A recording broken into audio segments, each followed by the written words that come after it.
Hello everybody, welcome to Civil Step. So in our lecture series of previous year questions, we are discussing the subject of modern Indian history और आज हम discuss करेंगे towards freedom and partition. तो इस topic से related हम दो parts को ऑलरेडी कवर कर चुके हैं और आज हम स्टार्ट करेंगे पार्ट 3 और इस टॉपिक में we discuss the events from 1939 to 1947। तो इस टाइम पीरियड से रिलेटेड जितने भी प्रीवियस ईयर क्वेश्चंस आए हैं मॉडर्न इंडियन हिस्ट्री में उन सभी को डिस्कस करते हैं हम इस टॉपिक के अंडर। और अगर इन क्वेश्चंस को आप क्विज फॉर्मेट में सॉल्व करना चाहते हैं तो go to www.civilstep.com। Now let's start with this video. तो जो पार्ट 2 था टुवर्ड्स फ्रीडम एंड पार्टीशन का, उसमें हमने वेवेल प्लान और शिमला कॉन्फ्रेंस तक डिस्कस किया था, जिसमें इंडियंस को सेल्फ गवर्नमेंट देने की बात की गई थी, इंडियंस को कुछ पावर ट्रांसफ़र करने की बात की गई थी। तो उस पावर को किस तरीके से ट्रांसफ़र किया जाएगा पीसफुली और क्या क्या वेज होंगे, उसी को नेगोशिएट करने के लिए कैबिनेट मिशन को भेजा गया था इंडिया में। और ये अनाउंस कब हुआ था cabinet mission? It was announced in February 1946। लेकिन ये आपको ध्यान देना है कि जितने भी मेन प्रोविजंस जो बताए गए थे कि क्या क्या प्रोविजंस होंगे कैबिनेट मिशन में, वो बताए गए थे मई 1946 में। तो ये आपको कंफ्यूज नहीं होना है, अगर प्रोविजंस कब बताए गए थे ये पूछना है तो दैट वाज मई, लेकिन ये अनाउंस हुआ था February 1946 में। और इस टाइम पर प्राइम मिनिस्टर थे ब्रिटेन में, ही दैट वाज क्लीमेंट एटली। और कैबिनेट मिशन के जो मेंबर्स थे वो 3 मेंबर्स थे। First was Pethick Lawrence, second was Stafford Cripps and third was AV Alexander. तो we have picture of all 3 of them here. और इसका पर्पस क्या था कि जो इंडिया को पावर ट्रांसफ़र करनी थी उसके क्या क्या वेज और मीन्स होंगे, उसी को ही पीसफुली नेगोशिएट करने के लिए इस मिशन को लाया गया था। तो अब हम डिस्कस करेंगे कि इस टाइम पर कंट्री का क्या बैकग्राउंड था, क्या सर्कमस्टेंसेस थी। तो जो ब्रिटेन थी उसको ये समझ में आ गया था कि we have to transfer power to the India, लेकिन वो ये चाहते थे कि इंडिया में जो है यूनिटी रहे। तो इसके पीछे 2 रीजंस थे कि एक तो ये रीज़न था कि जो ब्रिटेन की जो गवर्नमेंट है उसकी रेपुटेशन रहेगी पूरे वर्ल्ड में कि उन्होंने जो है इंडियन सब कॉन्टिनेंट में यूनिटी रखी है। साथ में जो पाकिस्तान के बनने की फिजिबिलिटी थी उस पर भी ब्रिटिशर्स का बहुत ही कम ट्रस्ट था, इसलिए वो चाहते थे कि यूनिटी रहे और पार्टीशन नहीं हो। तो कैबिनेट मिशन में जितने भी प्रोविजंस इंक्लूड किए गए थे वो यही सोच के रखे गए थे कि इंडिया में यूनिटी रहे और पार्टीशन नहीं हो। तो पहला जो मेन प्रोविजन है वो ये है कि जो पाकिस्तान के बनने की जो डिमांड थी, पाकिस्तान को बनाने की डिमांड थी, उसको रिजेक्ट कर दिया गया। और उसके लिए उन्होंने रीजंस क्या क्या दिए कि पहली बात तो ये है कि जो पाकिस्तान फॉर्म किया जा रहा था वो कम्युनल बेसिस पे फॉर्म किया जा रहा था, यानी मुस्लिम्स के लिए एक अलग नेशन बना दिया जाए, ये एक डिमांड थी। लेकिन इन्होंने रीज़न दिया कि जो पाकिस्तान बनेगा, जो डिमांड कर रहे थे वो, उसमें बहुत ज़्यादा नॉन मुस्लिम पॉपुलेशन भी इंक्लूड होगी। जैसे नॉर्थ वेस्ट प्रोविंस की तो 38% नॉन मुस्लिम थी और नॉर्थ ईस्ट की 48% पॉपुलेशन जो है वो नॉन मुस्लिम थी। तो ये जो पॉपुलेशन है इसको भी पाकिस्तान में शामिल किया जाएगा, लेकिन पाकिस्तान का जो बेसिस है क्रिएट करने का तो ये उसको जस्टिफाई नहीं करती है, इसलिए हम पाकिस्तान को अलग नेशन नहीं बना सकते। साथ में जो कम्युनल सेल्फ डिटर्मिनेशन का प्रिंसिपल जो है जिसके बेस पे पाकिस्तान को बनाया जा रहा था, तो वो भी जो है जस्टिफाई नहीं होगा, क्योंकि जो हिंदू मेजॉरिटी एरियाज हैं वो भी सेपरेट हो जाएंगे। जैसे Hindu majority western Bengal and Sikh and Hindu dominated Ambala जो है वो भी डिवाइड हो जाएंगे। साथ में बंगाल और पंजाब में पार्टीशन की वजह से जो रीजनल टाइज हैं वो बहुत ज़्यादा डिस्टर्ब हो जाएंगी। इकोनॉमिक एंड एडमिनिस्ट्रेटिव प्रॉब्लम्स को भी फेस करना पड़ेगा पार्टीशन की वजह से। और अगर हम आर्मी जो है, आर्म्ड फोर्सेस जो है, उनका डिवीजन करेंगे तो वो भी बहुत ज़्यादा डेंजरस हो जाएगा। तो ये इन्होंने रीजंस दिए पाकिस्तान की जो डिमांड है उसको रिजेक्ट करने के लिए। और भी प्रोविजंस थे, वो थे कि 3 टायर एग्जीक्यूटिव और लेजिस्लेचर बनाई जाएगी प्रोविंशियल, सेक्शन और यूनियन लेवल्स पे, ठीक है।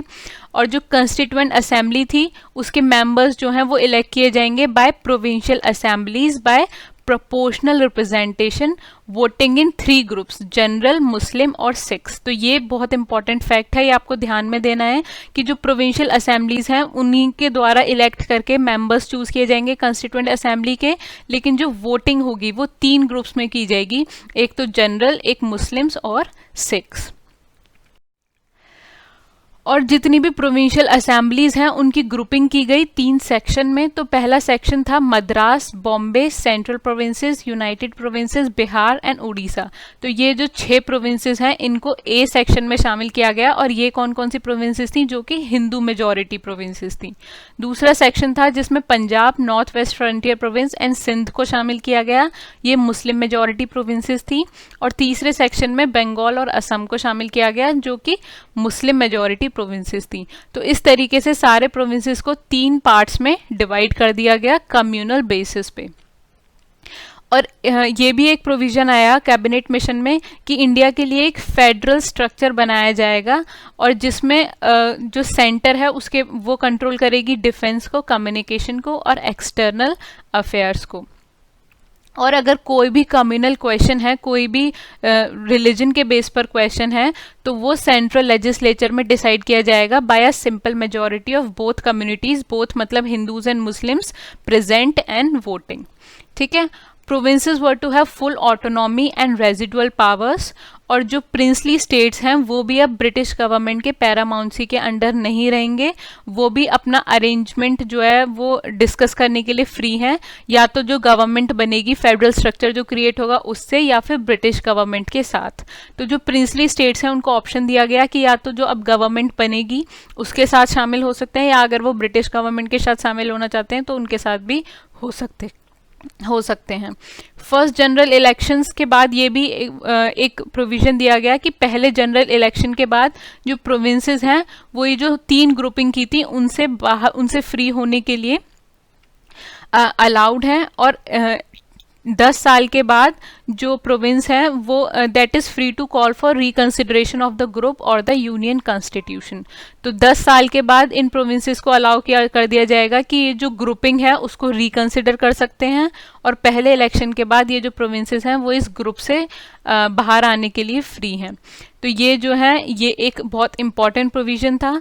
साथ में ये भी बताया गया कि एक इंटरिम गवर्नमेंट फॉर्म की जाएगी और एक कंस्टिट्यूएंट असेंबली को भी फॉर्म किया जाएगा टू मेक द कॉन्स्टिट्यूशन। तो ये सारे जो इंपॉर्टेंट प्रोविजंस थे वो कैबिनेट मिशन में शामिल थे, और हम देखेंगे कि जो मेन 2 इंपॉर्टेंट पार्टी थी उस टाइम पर इंडिया की, कांग्रेस एंड मुस्लिम लीग, उनका क्या स्टैंड था टुवर्ड्स द कैबिनेट मिशन।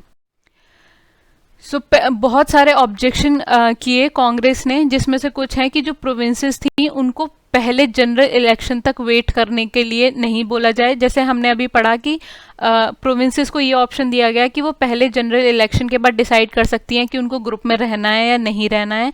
तो इस पे कांग्रेस ने ऑब्जेक्शन किया कि जो पहले जनरल इलेक्शन की जो उन पर रेस्ट्रिक्शन लगा दी है वो नहीं होनी चाहिए थी, और पहली बात तो उनको ग्रुप में शामिल होना है या नहीं होना है ये ही उनको ऑप्शन मिलना चाहिए प्रोविंसेस को। साथ में जो प्रिंसली स्टेट्स हैं उनको प्रिंसली स्टेट से जो मेंबर्स आएंगे उनको नॉमिनेट करने का प्रोविजन दिया गया था कि प्रिंसेस जो होंगे वो नॉमिनेट करेंगे उनको। तो इस पर भी कांग्रेस ने ऑब्जेक्शन किया कि जो प्रिंसली स्टेट के मेंबर्स हैं वो इलेक्ट करके आने चाहिए। ठीक है। तो ये मेन प्रोविजंस थे, ऑब्जेक्शंस थे कांग्रेस के। और जो मुस्लिम लीग थी उसने क्या किया कि जो सेक्शन बी और सी हैं, तो हमने देखा था कि 3 ग्रुपिंग हुई थी, उसमें सेक्शन बी और सी में मुस्लिम मेजॉरिटी एरियाज को जो है शामिल किया गया था। तो सेक्शन बी और सी को देखते हुए मुस्लिम लीग को लगा कि बाद में ये जो 2 सेक्शंस हैं ये आपस में मिल जाएंगे, और इसी से ही वो जो फ्यूचर देख रहे थे पाकिस्तान के अलग होने का, उनको लग रहा था कि हमारा वो जो डिमांड है वो पूरी हो जाएगी। और मुस्लिम लीग को ये भी लगता था कि कांग्रेस जो है वो इस प्लान को रिजेक्ट कर लेगी, तो बाद में फिर मुस्लिम लीग को बुलाया जाएगा to form the interim government. इसलिए जो कैबिनेट मिशन के प्रोविजंस थे वो मुस्लिम लीग को लगा कि they are advantages for them, that's why they accepted this mission. बाद में मुस्लिम लीग ने जून 6 को और कांग्रेस ने जून 24 को जितने भी कैबिनेट मिशन ने प्लान पुट फॉरवर्ड किए थे उनको एक्सेप्ट कर लिया। ठीक है। बाद में जुलाई 10 1946 को नेहरू जो है उन्होंने एक स्टेटमेंट मेक किया कि we are so happy to form the constituent assembly, और हमें लगता है कि बाद में जो सेक्शन बी और सेक्शन सी में जो स्टेट्स हैं वो इस ग्रुपिंग में शामिल नहीं होना चाहेंगे, वो हट जाएंगे, जो कि मुस्लिम मेजोरिटी एरियाज थे। तो इसको सुन के मुस्लिम लीग को लगा कि उनकी जो डिमांड है पाकिस्तान बनाने की सेक्शन बी और सेक्शन सी को मिला के वो पूरी नहीं हो पाएगी, इसीलिए जुलाई 29 1946 को मुस्लिम लीग ने जो कैबिनेट मिशन था उससे विड्रॉ कर लिया and they gave a call for direct action from August 16 to achieve Pakistan. तो एक यूनाइटेड इंडिया होने की जो डिमांड थी, जो एक डिमांड रखी थी कांग्रेस ने या फिर सबकी जो मर्जी थी, वो उसका लास्ट चांस जो था वो कैबिनेट मिशन के साथ ख़त्म हो गया, क्योंकि कैबिनेट मिशन को रिजेक्ट करके मुस्लिम लीग ने जो है पाकिस्तान को अचीव करने के लिए डायरेक्ट एक्शन शुरू कर दिया from August 16 1946। So this was all about cabinet mission. और अब हम कैबिनेट मिशन पर बेस्ड जितने भी क्वेश्चंस आए हैं प्रीवियस ईयर पेपर्स में उनको डिस्कस करेंगे। This question came in the prelims of 1996 और इस क्वेश्चन में हमसे पूछा गया है कि इन चारों स्टेटमेंट्स में से कौन सी स्टेटमेंट इज नॉट करेक्ट, यानी वो सही नहीं है about the cabinet mission plan. तो फर्स्ट ऑप्शन है प्रोविंशियल ग्रुपिंग, सेकंड है interim cabinet of Indians, third है acceptance of Pakistan and fourth है कॉन्स्टिट्यूशन फ्रेमिंग राइट। तो अभी हमने प्रीवियस स्लाइड्स में कैबिनेट मिशन प्लान के बारे में पढ़ा और उसमें हमने देखा कि जो प्रोविंशियल ग्रुपिंग है वो इस प्लान में प्रोवाइड की गई थी, यानी डिफरेंट प्रोविंसेस को डिफरेंट ग्रुप्स में डिवाइड कर दिया था, यानी 3 ग्रुप्स में डिवाइड कर दिया था प्रोविंसेस को। तो ये जो प्रोविजन है प्रोविंशियल ग्रुपिंग का, that was in the cabinet mission plan, that's why this is the correct statement. So this can not be the answer, क्योंकि क्वेश्चन में हमसे नॉट करेक्ट पूछा है। उसके बाद है interim cabinet for of Indians. तो ये भी कैबिनेट मिशन प्लान में हमने देखा कि इंडियंस के लिए इंटरिम कैबिनेट बनाने की बात कही गई थी कैबिनेट मिशन प्लान में। सो बी वाला जो स्टेटमेंट है वो भी करेक्ट है। उसके बाद कॉन्स्टिट्यूशनल फ्रेमिंग राइट, तो कॉन्स्टिट्यूशन को भी फ्रेम करने का राइट दिया गया कैबिनेट मिशन प्लान में। सो डी वाला प्रोविजन जो है वो भी कैबिनेट मिशन प्लान में था। तो अब हमारे पास बचता है एक्सेप्टेंस ऑफ पाकिस्तान।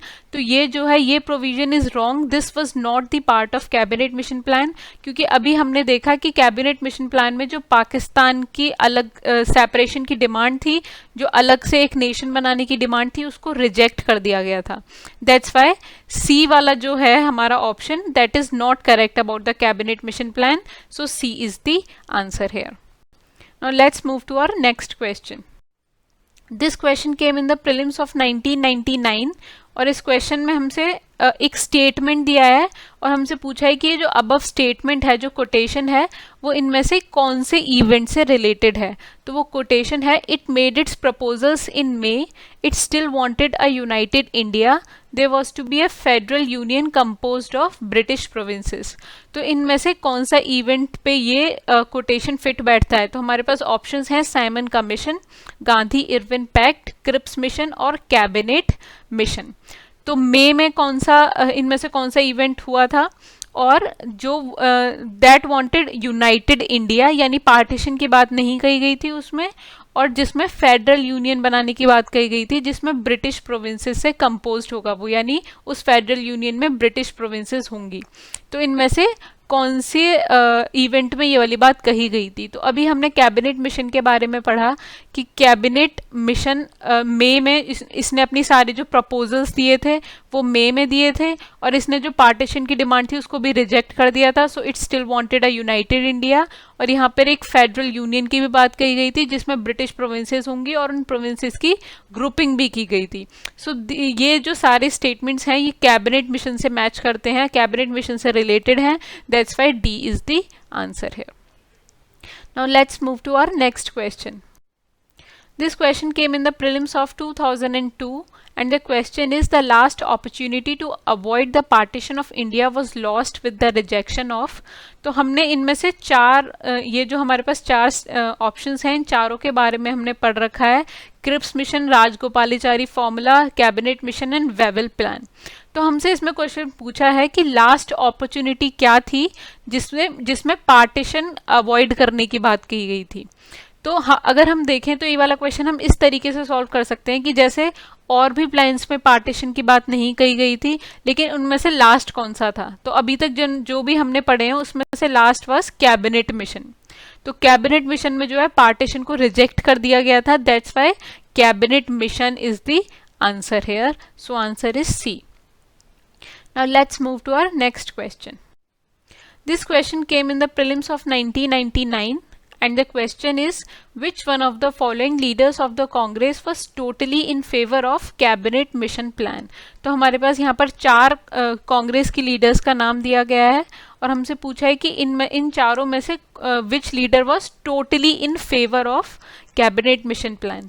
तो हमारे पास ऑप्शंस हैं महात्मा गांधी, जवाहरलाल नेहरू, सरदार पटेल एंड मौलाना अबुल कलाम आज़ाद। तो अभी मैंने आपके साथ पूरा कैबिनेट प्लान डिस्कस किया, उसके बाद उससे रिलेटेड क्वेश्चंस भी डिस्कस किए हैं। तो ये वाला क्वेश्चन आपको कमेंट बॉक्स में इसका आंसर बताना है कि इस क्वेश्चन का आंसर क्या है। तो इस क्वेश्चन में से पूछा गया है कि इनमें से कौन सा leader was totally in favour of cabinet mission plan. तो ये वाला क्वेश्चन आपको कमेंट बॉक्स में आंसर करके बताना है। Let's move on. So now we will discuss about the constituent assembly. तो अभी तक हमने प्रीवियस स्लाइड में कैबिनेट मिशन के बारे में पढ़ा था और हमने पढ़ा कि कैबिनेट मिशन में ये प्रोवाइड किया गया था कि कॉन्स्टिट्यूशन फ्रेम करने के लिए एक कॉन्स्टिट्यूएंट असेंबली को बनाई जाए और एक इंटरिम गवर्नमेंट फॉर्म की जाए। तो जो कॉन्स्टिट्यूएंट असेंबली के बनाने का जो आइडिया फर्स्ट पुट फॉरवर्ड किया था that was given by M N. Roy in 1934। तो यहाँ पे मैं आपको 2 चीज़ बताना चाहूँगी कि जो इंडिविजुअली आइडिया पुट फॉरवर्ड किया था कि एक कॉन्स्टिट्यूएंट असेंबली होनी चाहिए, वो दिया था एम.एन. रॉय ने 1934 में, लेकिन कॉन्स्टिट्यूएंट असेंबली ही कॉन्स्टिट्यूशन को फ्रेम करेगी ये आइडिया दिया था स्वराज पार्टी ने 1934 में। तो जो स्वराज पार्टी थी that was the parliamentary wing of the Congress और उन्होंने ही कि कॉन्स्टिट्यूएंट असेंबली से कॉन्स्टिट्यूशन फ्रेम होना चाहिए ये आइडिया दिया था स्वराज पार्टी ने। तो यहाँ पे आपको कंफ्यूज नहीं होना है कि कॉन्स्टिट्यूएंट असेंबली का पहला आइडिया एम.एन. रॉय ने दिया था, लेकिन कॉन्स्टिट्यूएंट असेंबली एक कॉन्स्टिट्यूशन बनाएगी वो आइडिया दिया था स्वराज पार्टी ने और ये दोनों ही 1934 में हुए थे। And here we have the picture of M.N.. Roy. लेकिन कॉन्स्टिट्यूएंट असेंबली के को अडॉप्ट जो किया इंडियन नेशनल कांग्रेस ने अपनी डिमांड में दैट वाज अडॉप्टेड इन 1935 और ब्रिटिश गवर्नमेंट ने इस प्रोविजन को पहली बार एक्सेप्ट किया अगस्त ऑफ 1940 में। लेकिन कॉन्स्टिट्यूएंट असेंबली के कॉन्स्टिट्यूट करने की जो बात की गई कि ऐसे कॉन्स्टिट्यूएंट असेंबली को बनाया जाए that happened in cabinet mission plan 1946 और इसका पर्पस क्या था, टू ड्राफ्ट दी कॉन्स्टिट्यूशन। तो ये जो इंपॉर्टेंट फैक्ट्स हैं कॉन्स्टिट्यूएंट असेंबली से रिलेटेड ये आपके लिए बहुत इंपॉर्टेंट हैं। तो जैसे अगर आप कभी इस टॉपिक को रिवाइज करेंगे तो ऊपर ऊपर से अगर आप इन फैक्ट्स को भी पढ़ लेंगे तो भी आप बहुत सारे क्वेश्चंस को सॉल्व कर सकते हैं इस टॉपिक से related. So constituent assembly was a body of representative जिसको कंपोज किया गया था फॉर ड्राफ्टिंग अ कॉन्स्टिट्यूशन। और ये बात आपको ध्यान में रखनी है कि कॉन्स्टिट्यूएंट असेंबली का सिर्फ एक ही मोटिव था, वो था कॉन्स्टिट्यूशन को बनाने का। और जब कॉन्स्टिट्यूशन रेडी हो जाएगा उसको अडॉप्ट कर लिया जाएगा तो फिर इस असेंबली को डिसॉल्व कर दिया जाएगा। तो पहले तो अनडिवाइडेड इंडिया के लिए कॉन्स्टिट्यूएंट असेंबली को फॉर्म किया गया था, लेकिन बाद में जब पाकिस्तान सेपरेट हो गया तो फिर 2 कॉन्स्टिट्यूएंट असेंबली फॉर्म हो गई, one was for India and another was for Pakistan. और हम ये भी ध्यान देंगे कि कॉन्स्टिट्यूएंट असेंबली के जो भी मेंबर्स थे those were indirectly elected by the members of the provincial assemblies. तो ये आपको ध्यान देना है, ये आपसे क्वेश्चन में पूछा जा सकता है कि कॉन्स्टिट्यूएंट असेंबली के मेंबर्स को इलेक्ट किया जाता था indirectly by the members of provincial assemblies. और क्या मेथड था, by the method of single transferable vote system of proportional representation. तो ये जो सेंटेंस है ये बहुत ही इंपॉर्टेंट है, इसमें बहुत सारे इंपॉर्टेंट इंफॉर्मेशन है आपके लिए और उनसे क्वेश्चन पूछा जा सकता है यूपीएससी में। तो जैसा कि मैंने आपको बताया कि पहले अनडिवाइडेड इंडिया के लिए कॉन्स्टिट्यूएंट असेंबली बनाई गई थी जिसमें 389 मेंबर्स थे, लेकिन पार्टीशन के बाद जो इंडिया की कॉन्स्टिट्यूएंट असेंबली थी उसमें सिर्फ 299 रिप्रेजेंटेटिव्स रह गए और 299 में से 229 मेंबर्स फ्रॉम प्रोविंसेस थे और 70 मेंबर्स जो थे वो प्रिंसली स्टेट्स से थे, और 299 में से टोटल 9 जो है विमेन मेंबर्स थी इसमें। तो ये भी जो इम्पॉर्टेंट है आपको ध्यान में रखना है। और जो इन सीट्स का डिवीजन किया गया वो किस बेसिस पे किया गया, that was on 110 lakh ratio, यानी 10 लाख पॉपुलेशन के लिए एक रिप्रेजेंटेटिव को चुना गया। इसी तरीके से जो है सीट्स का डिवीजन हुआ।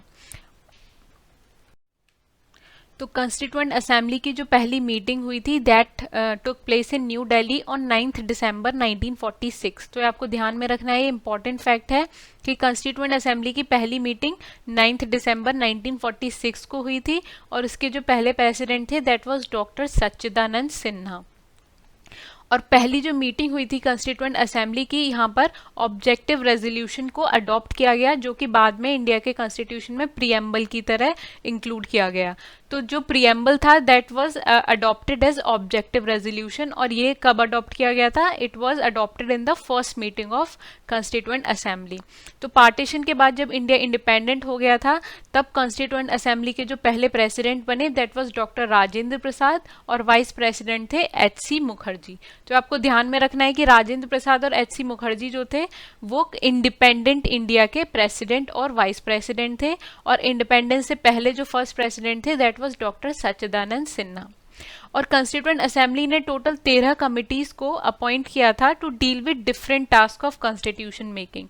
तो 13 में से 8 मेजर कमिटीज थी और 5 माइनर कमिटीज थी, और यहाँ पर हम मेजर कमिटीज के बारे में डिस्कस करेंगे।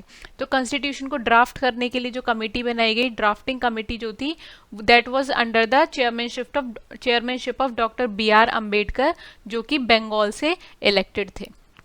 Then union powers committee, union constitution committee और स्टेट्स कमेटी, ये जो 3 कमिटीज थी that was under the chairmanship of Jawaharlal Nehru, who was elected from united provinces. Then Provincial Constitution Committee, Advisory Committee on Fundamental Rights, Minorities and Tribal and Excluded Areas, ये जो 3 committees थी that was made under the chairmanship of Sardar Patel. Then rules of procedure committee and steering committee, ये दो जो committee थी that was under the chairmanship of doctor Rajendra Prasad. तो different committees किस किस पर्सन के अंडर थी ये आपके लिए इंपॉर्टेंट है, इससे क्वेश्चन पूछे जा सकते हैं यूपीएससी में, तो इन सबको आप ध्यान रखिएगा, याद कर लीजिएगा, this is very important for you. And now we will see the questions based on constituent assembly. This question was asked in prelims of 1996, और इस क्वेश्चन में हमसे पूछा गया है कि पहला आइडिया कॉन्स्टिट्यूएंट असेंबली को बनाने का to frame a constitution for India, तो वो इनमें से किस पार्टी ने दिया। तो ये बहुत इंपॉर्टेंट है, मैंने आपसे अभी भी डिस्कस किया था कि कॉन्स्टिट्यूएंट असेंबली बनाने का आइडिया इंडिया के लिए कॉन्स्टिट्यूशन फ्रेम करने के लिए, ये आइडिया जो दिया था वो स्वराज पार्टी ने दिया था in 1934। That's why A is the answer here. Now let's move to our next question. So this question came in the prelims of 2002 and 2013, तो 2 years में आया ये वाला क्वेश्चन। एंड क्वेश्चन है with reference to Indian history the members of the constituent assembly from the provinces were. तो 2 साल में ये वाला क्वेश्चन आया है यूपीएससी में। यूपीएससी रेयरली रिपीट क्वेश्चंस, तो इससे आप जान सकते हैं कि ये वाला क्वेश्चन कितना इंपॉर्टेंट है, और ये वाला टॉपिक भी। तो कॉन्स्टिट्यूएंट असेंबली में जो मेंबर्स थे उनके कंटेक्स्ट में इनमें से कौन सा स्टेटमेंट करेक्ट है, ये हमसे क्वेश्चन में पूछा गया है। तो पहला स्टेटमेंट है directly elected by the people of those provinces. Second, nominated by the Indian national Congress and the Muslim league. Third, elected by the provincial legislative assemblies. And fourth is selected by the government for their expertise in constitutional matters. तो अभी हमने previous slide में constituent assembly के बारे में पढ़ा, और उसमें हमने देखा कि जो उसके मेंबर्स थे दे वर इलेक्टेड। तो पहले आपको इस चीज़ पर ध्यान देना है, सिलेक्टेड, इलेक्टेड, नॉमिनेटेड। तो ये जो हमने अभी पढ़ा तो उसमें था कि जो जितने भी मेंबर्स थे वो सब इलेक्ट किए जाते थे bye the provincial legislative assemblies. तो ये आपके लिए एक इम्पॉर्टेंट फैक्ट भी है, और इस क्वेश्चन का ये आंसर भी है कि कॉन्स्टिट्यूएंट असेंबली के मेंबर्स को इलेक्ट किया जाता था by the provincial legislative assemblies. That's why C is the answer here. Now let's move to our next question. This question came in the prelims of 2004, और इस क्वेश्चन में हमसे पूछा गया है कि नीचे दिए गए कौन सा स्टेटमेंट करेक्ट है।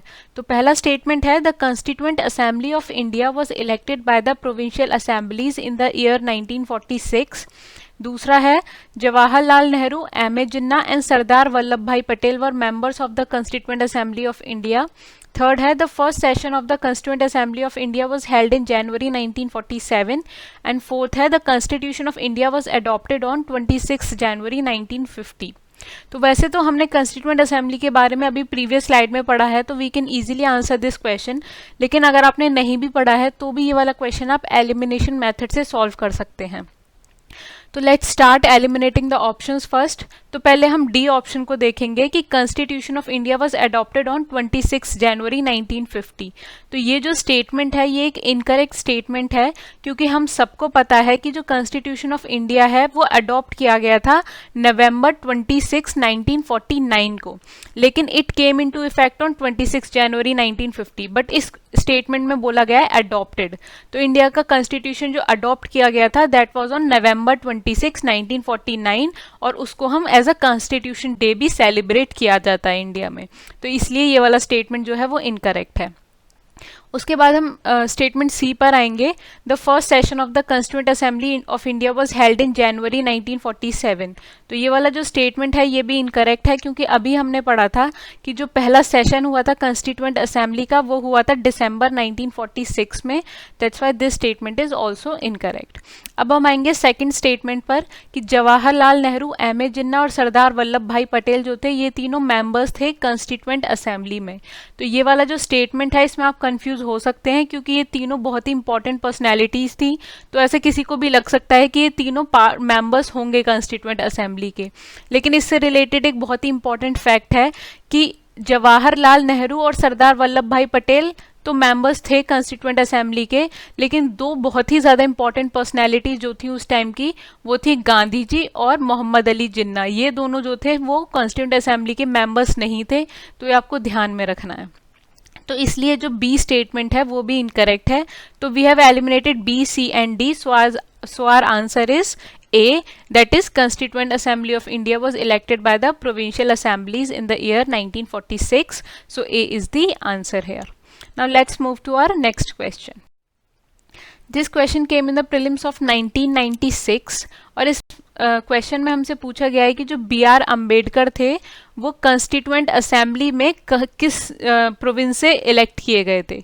फर्स्ट है वेस्ट बंगाल, सेकंड है बॉम्बे प्रेसिडेंट, थर्ड है मध्य भारत और फोर्थ है पंजाब।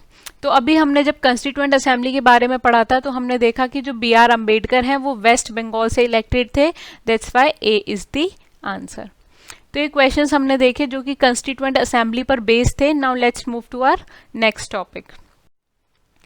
तो कैबिनेट मिशन में हमने पढ़ा कि cabinet mission provided for constituting a constituent assembly for framing the constitution और इंटरिम गवर्नमेंट बनाने की भी बात कही। लेकिन हमने देखा कि 1946 में बहुत ही ज़्यादा कम्युनल राइट्स हो गए थे, यानी हिंदू मुस्लिम्स के बीच बहुत ज़्यादा दंगे हो गए थे, जिसकी वजह से हज़ारों लोग मारे गए।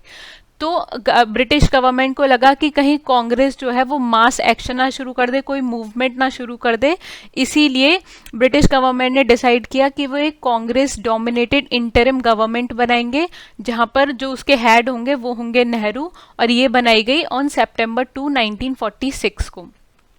लेकिन तब मुस्लिम लीग जो है उसने ज्वाइन नहीं किया था, वो कांग्रेस से एग्रीमेंट करने के लिए तैयार नहीं थी। लेकिन मुस्लिम लीग ने देखा कि जब ब्रिटिशर्स ने कांग्रेस डोमिनेटेड इंटरिम गवर्नमेंट को फॉर्म कर दिया है, तो बाद में अक्टूबर 26 को 1946 में ही मुस्लिम लीग भी इंटरिम गवर्नमेंट से जुड़ गई। तो इसमें मुस्लिम लीग के मेंबर भी शामिल हो गए अक्टूबर में। अब हम देखेंगे कि इंटरिम गवर्नमेंट में डिफरेंट मिनिस्ट्रीज किसके पास थी। ये बहुत ही ज़्यादा इंपॉर्टेंट है आपके लिए कि इंटरिम गवर्नमेंट में मिनिस्ट्रीज कौन कौन सी थी और उनके मिनिस्टर्स कौन थे। इससे बहुत सारे क्वेश्चन पूछे जाते हैं यूपीएससी में। तो जो वाइसरॉय और गवर्नर जनरल थे इंडिया के उस टाइम पर वो थे लॉर्ड वेवल, ये बहुत ही इंपॉर्टेंट है, ध्यान में रखना है।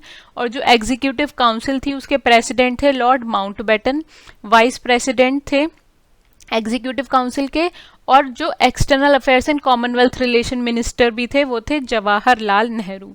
तो आपको ध्यान में रखना है कि वाइस प्रेसिडेंट जो थे वो थे Jawaharlal Nehru, then agriculture and food minister Rajendra Prasad, then commerce minister Ibrahim Ismail Chundrigar जो कि मुस्लिम लीग के मेंबर थे, देन डिफेंस मिनिस्टर थे बलदेव सिंह, फाइनेंस मिनिस्टर थे लियाकत अली खान, वो भी मुस्लिम लीग के मेंबर थे, then education minister was C Rajagopalachari, health minister Ghazanfar Ali Khan, वो भी मुस्लिम लीग के मेंबर थे।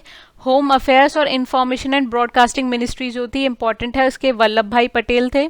Labour minister was Jagjivan Ram, law minister was Jogendra Nath Mandal, railways and communications post and air Abdul Rab Nishtar, और works mines and power minister was CH Bhabha. तो ये आपको ध्यान में अच्छी तरीके से इनको आपको याद रख लेना है, क्योंकि इससे बहुत सारे क्वेश्चन यूपीएससी में पीछे पूछे जाते हैं और ये बहुत ही ज़्यादा इंपॉर्टेंट है।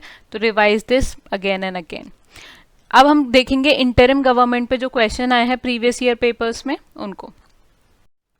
तो this question came in the prelims of 1995 और इस क्वेश्चन में हमसे पूछा गया है कि जो इंटरिम गवर्नमेंट फॉर्म की गई थी 1946 में, तो उसमें एग्जीक्यूटिव काउंसिल के जो वाइस प्रेसिडेंट थे वो इनमें से कौन थे? जवाहरलाल नेहरू, एस राधाकृष्णन, सी राजगोपालाचारी या फिर डॉक्टर राजेंद्र प्रसाद। तो अभी हमने प्रीवियस स्लाइड में देखा कि एग्जीक्यूटिव काउंसिल के प्रेसिडेंट थे लॉर्ड माउंटबेटन और वाइस प्रेसिडेंट थे Jawaharlal Nehru. That's why A is the answer here. Now let's move to our next question. This question came in the prelims of 1998 और इस क्वेश्चन में पूछा गया है कि जो इंडियन मुस्लिम लीग को भी इंटरिम गवर्नमेंट में शामिल कर लिया गया था, तो लियाकत अली खान को कौन सा पोर्टफोलियो असाइन किया गया था? हमारे पास ऑप्शंस हैं foreign affairs, home, finance and defence. तो पहले जो मुस्लिम लीग है उसने इंटरिम गवर्नमेंट में पार्टिसिपेट नहीं किया था, लेकिन मुस्लिम लीग ने अपनी तरफ से रिप्रेजेंटेटिव भेज दिया था उसमें, वो थे लियाकत अली खान। तो लियाकत अली खान जो थे वो पहले मेंबर थे मुस्लिम लीग के जिनको शामिल किया गया था इंटरिम गवर्नमेंट में।